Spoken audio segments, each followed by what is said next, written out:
ibyanze rwose imbere ku rugamba igisirikare cya FARDC n'abarundi FDNB kwigarura ibice bambuwe na AFC M23 birimo Nzibira ibice byo muri teritwari ya Warikare n'ibindi bitandukanye byo muri Sud Kivu byananiranye nyuma kubwirinzi bwa AFC M23 bwanesheje bikomeye ubwirinzi rutura n'ibikorwa byose bya gisirikare bya FARDC birimo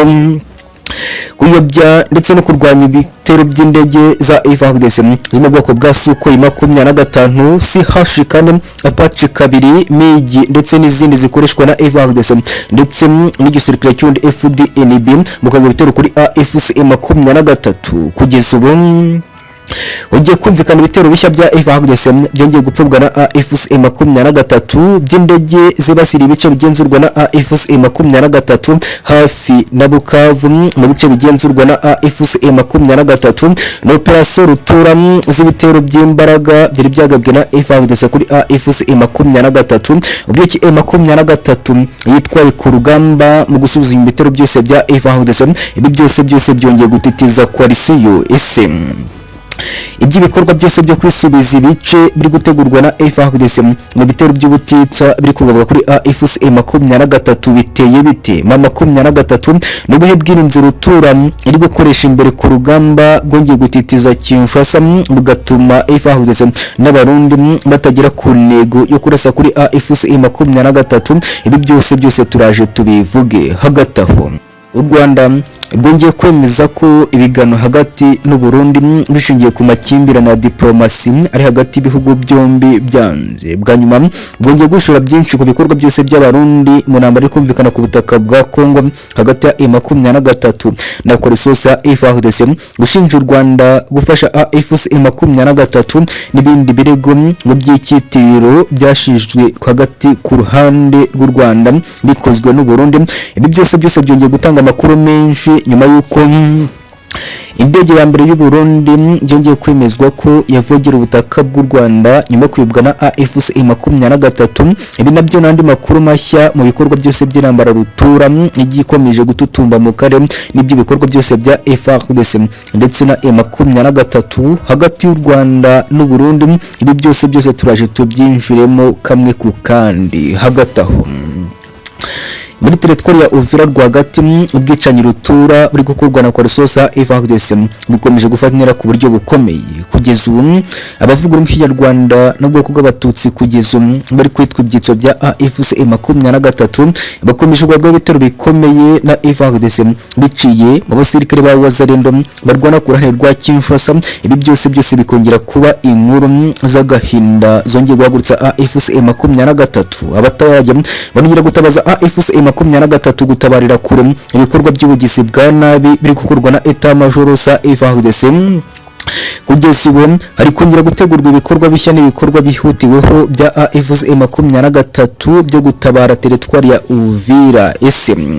ibyo bikorwa byose bikorwa na Wazalendo kugeza ubu byongeye kuzengereza abaturage muri aka gace byifashe bite AFC M23 iri gutegura ite mu bitero bya mbere kandi byihutiweho byongeye kugaragaza ifatwa ryose rya Uvira ibi byose ni bikora mu makuru akomeye ni ku mutekano politiki na diplomasi ikaza n'inshuti z'akadasohoka turenge turabatumiye muze twongeye turebere hamwe byose bikomeje kuvugwa ni ku mutekano politiki na diplomasi niba uri mushya turakubitsa kuri asiga TV kuri kujambo subscribe ko no kunzogera ubundi ujye ukomeza kwa natwe kuri 5 muri izi nkuru zikomeye tubahaye ikaze ibyihutirwa cyane inkuru zacu tuzitangiriye imbere ku rugamba M23 yongeye kunaniza bikomeye cyane coalition ya FARDC mu kubuza imigambi rutura y'abarundi na FARDC yo gucakira ibice bigenzurwa na AFC M23 mu minsi ibiri ishize ibitero bikomeye by'ikubagaho bya coalition ya FARDC bigamije gufata ibice bigenzurwa na AFC M23 bahereye Nzibira agace k'ingenzi berutse kwamburwa na AFC M23 kashinzwe base militaire itegurirwamo ibitero bikomeye bya AFC M23 kananiwe gucakirwa na FARDC n'abarundi mu bitero bikomeye bari bagabye kuri AFC M23 kugeza ubu n'ibitero bigari kandi nanone byongera kwerekezwa mu bice bitandukanye bya teritwari ya Walungu. Ibindi bice bikikije Uvira birimo abasirikare ba AFC M23. Ibi byose FARDC n'abarundi bongeye kwemerera ko bamaze gutsindwa na AFC M23 nyuma yuko bazanyijwe bikomeye n'ubwirinzi bwa AFC M23 bwatsinze indege zose za FARDC zirimo Sukhoi 25, indege za Apache 2 CH4 n'izindi zikoreshwa na FARDC mu kugaba ibitero kuri AFC M23. Kugeza ubu amakuru akomeje kwemeza ko FARDC ikomeje kugerageza kugaba ibitero bikomeye birimo n'iby'indege mu bice bigenzurwa na AFC M23 n'ibyakomeje kumvikana mu nkengero za Bukavu mu gihe ugenzurwa na AFC M23. Ibi byose birongera kugaragaza urugamba rushya rwongeye gutangizwa na coalition y'uza FARDC ishaka kwisubiza ibice bigenzurwa na AFC M23 no gusubiza M23 biciye mu bikorwa byose by'intambara ya FARDC iri gutegurwa kugabwa kuri AFC M23. Hagati aho MA23 igisirikare cy'intare zasanzwe kugeza ubu kirabyinira ku rukoma no gutsinda abarundi gusubiza inyuma ibitero bikomeye by'indege z'abarundi na FARDC azibasiraga AFC M23. Indege ya mbere y'abarundi kugeza ubu yisanze ku butaka bw'u Rwanda no kwibwana AFC M23. Ibi byose byongera kubyotswa ikibazo gikomeye kimaze iminsi hagati ya diplomasi y'u Rwanda n'u Burundi bishinja u Rwanda gufasha abanzi b'u Burundi. Kugeza ubu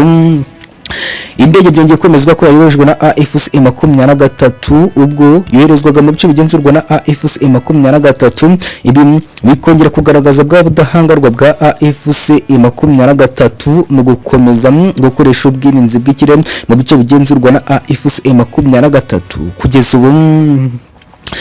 byongeye kugaragaza umwuka mubi n'ibikorwa byose bitandukanye by'izamba rya diplomasi hagati y'ibihugu byombi. U Rwanda rwongeye kugaragaza ko nta biganiro bigifitanye n'u Burundi kuko byose byahagaze ku mpamvu z'u Burundi bikomeje kwitwikira intambara ya AFC M23. Kugeza ubu burimo mu gukomeza kunyegeza umwuka mubi no gukomeza gukaza ibitero kuri M23 biciye muri etat major sa FARDC bifatanya mu rugamba rwo kurwanya AFC M23 gukorerazaho gushinja u Rwanda gufasha AFC M23 nuko bihora bitangazwa n'u Burundi na Congo mu mufatanya bikorwa mu bikorwa byose bita ko barwanya RDF AFC M23. Ibi byose byongeye kugaragaza itutumba ry'umwuka mubi mu karere k'ibiyaga bigari bishingiye ku ntambara M23 ndetse n'ubutegetsi bwose bwa Kinshasa.